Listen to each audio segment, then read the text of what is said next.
Hi everybody and welcome.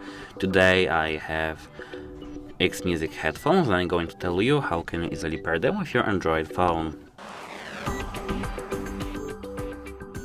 So, at first we have to enter our phone settings, and here we have to enter connected devices.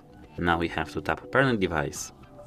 Now we have to open our case and take out both earbuds out of it. Now we can close the case, and as you can see, now we have to enter pairing mode. To do so, you just have to wait a few seconds. When they are not paired with our previous phone, they will be automatically in pairing mode. As you can see, here we have our headphones, TWS750K, and here pair. That's it, hope it helps you and goodbye.